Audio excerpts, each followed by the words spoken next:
Welcome back. You're watching The Wandering Astronomer. It's been a while since my last video. I work up in the mountains on the Cameron Peak burn scar and only get a few free days off, so I haven't been doing much deep space imaging. What I do get plenty of time to do, however, after my 10-hour work days is long exposure time lapses. I'm camping in some pretty dark skies and I'm trying to take advantage of them.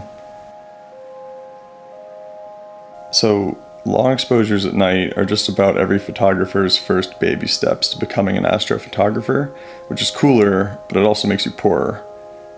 I wanted to shake things up a bit and make a video about how I shoot my long exposure time lapses and how I ended up putting them together.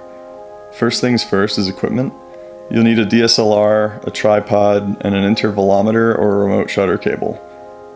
These let your camera take exposures while you do something else, and in my case that's probably sleeping or just running the deep space object rig, but of course right now I'm not doing that, so just go to bed. All you have to do after that is just go somewhere, like anywhere that you'd want, whether it be a cool barn near your house or a distant mountain range or something, whatever it is that you want to try and get a long exposure time lapse of at night. You just got to go there. You got to make sure that you're in a place that you're able to go. You don't want to end up on someone else's land or something like that, and that'll be, a whole issue if someone comes out at 2 in the morning and they're like, "What are you doing here?" That's why I always go to public lands or be at public places when I'm doing my long exposure time lapses. Here's a long exposure time lapse I did a few weeks ago. I use an 18mm at f4 because it's one of those adjustable kit lenses. Exposures were set to 20 seconds and an ISO of 1600. While this looks pretty neat, you can do better with a faster lens. This one was shot with a 14mm at f2.8, which is pretty slick. 25-second exposures, the same ISO. One final message of advice would be to protect your camera from the weather. You can get things like fog or dew or rain, and that can get on your lens and camera and just totally ruin them. Obviously not every time lapse is made equal. Some are cooler than others. Some people have better cameras than others. Some people have better lenses than others, yada yada yada.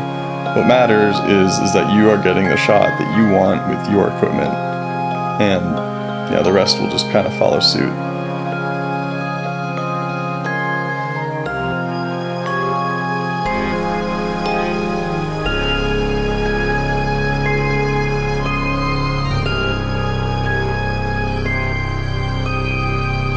This one was shot at 35mm at f2, 20-second exposures, same ISO. It's always great to see what's going on the ground as well as how the earth rotates and how the sky turns. Being in a pretty place always helps. If your shot was going to be pretty during the day, chances are it's going to be even more pretty at night.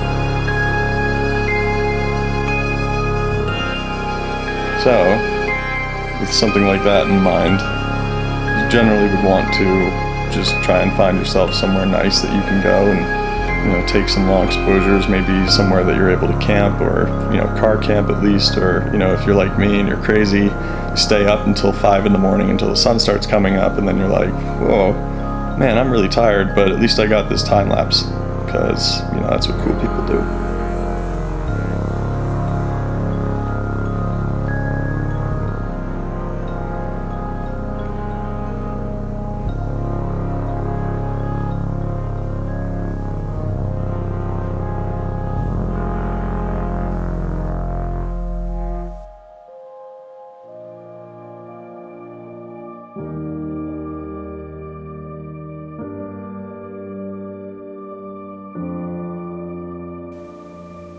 So now that you have your shots, take them and edit them to your liking. In Photoshop, you can load your edited photos as a sequence, with each picture becoming a single frame in the time-lapse video. I usually like to use a frame rate of 24 to 30 FPS. After you do that, just render as a video and you have yourself your very own time-lapse.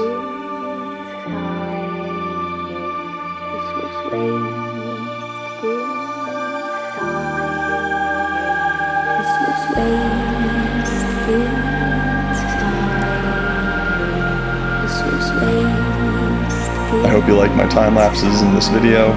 Thanks for watching.